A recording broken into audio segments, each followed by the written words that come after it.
जय श्री राधे राधे दोस्तों, आप सभी का आपके अपने YouTube चैनल अध्यात्म भक्ति में बहुत बहुत स्वागत है।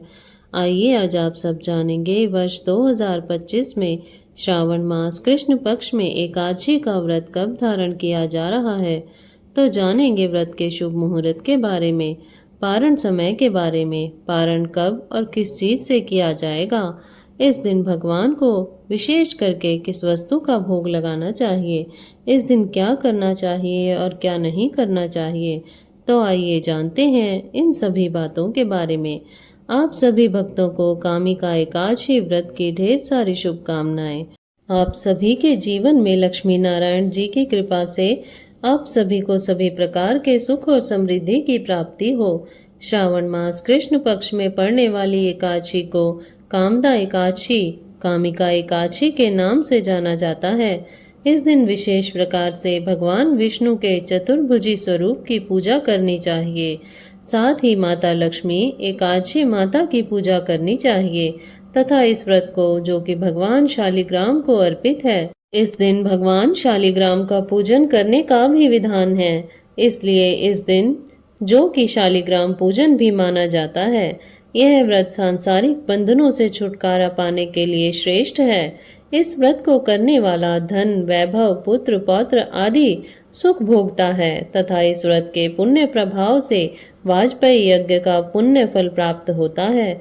जो मनुष्य शंख, चक्र, गदाधारी एवं श्रीधर नामक विष्णु भगवान का पूजन करते हैं और भक्ति पूर्वक ध्यान करते हैं, उनको नैमिषारण्य में एवं पुष्कर तथा काशी में गंगा स्नान का जो फल प्राप्त होता है, उससे भी अधिक उत्तम फल की प्राप्ति होती है। श्रावण मास कृष्ण पक्ष की एकादशी तिथि प्रारंभ समय 20 जुलाई 2025 दिन रविवार दोपहर 12:14 और एकादशी तिथि की जो समाप्ति है वह 21 जुलाई 2025 दिन सोमवार सुबह 9:40 पर एकादशी तिथि की समाप्ति है।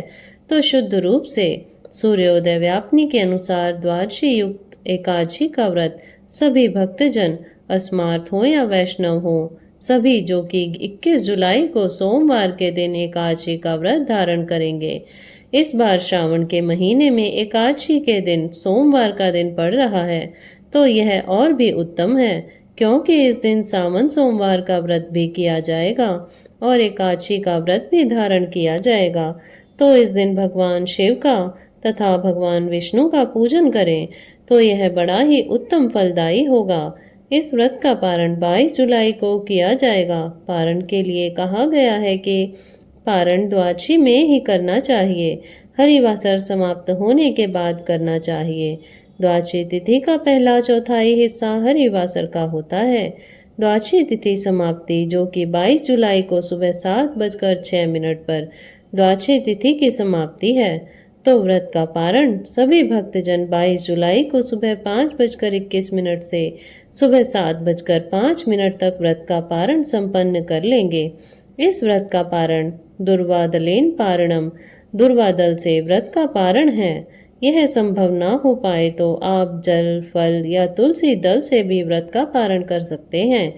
21 जुलाई को ब्रह्म मुहूर्त का समय सुबह 4:14 से सुबह 5:55 तक होगा।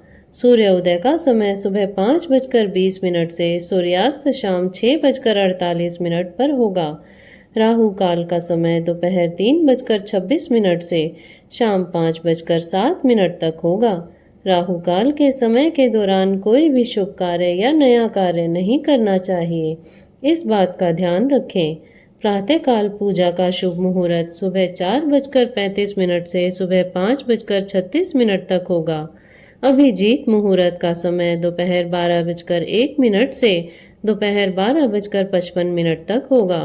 विजया मुहूर्त का समय दोपहर 2:44 से दोपहर 3:49 तक होगा।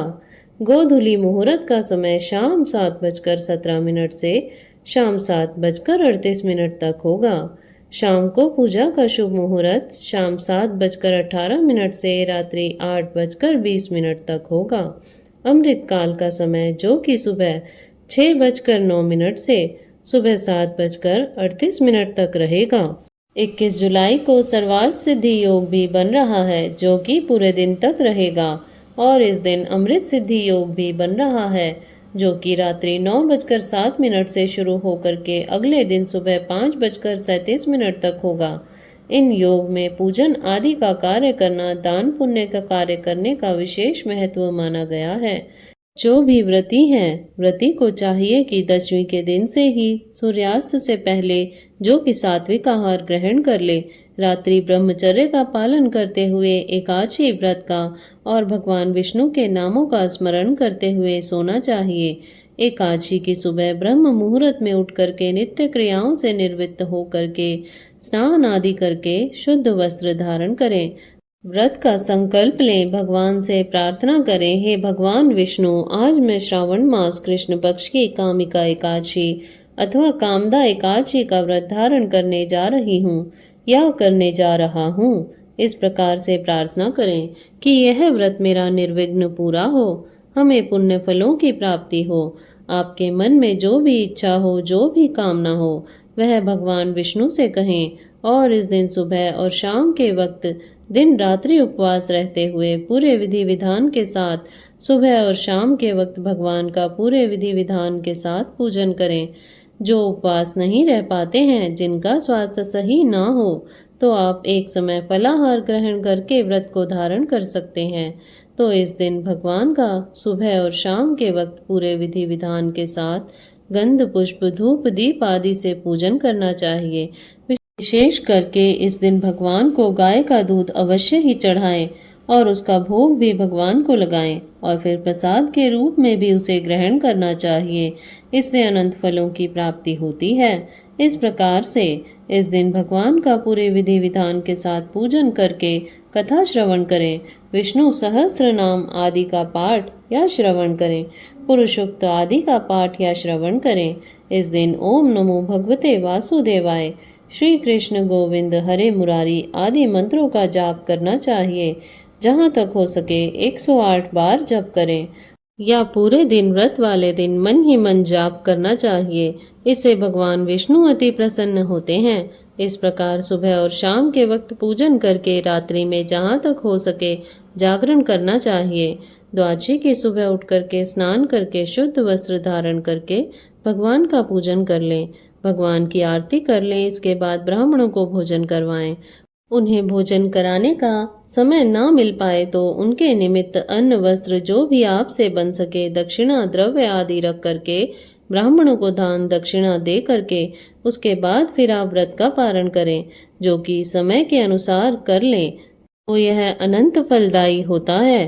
व्रती को व्रत के दौरान जो कि शुद्ध और सात्विकता का पालन करना चाहिए, ब्रह्मचर्य का पालन करना चाहिए। व्रत के दौरान किसी के ऊपर क्रोध नहीं करना चाहिए।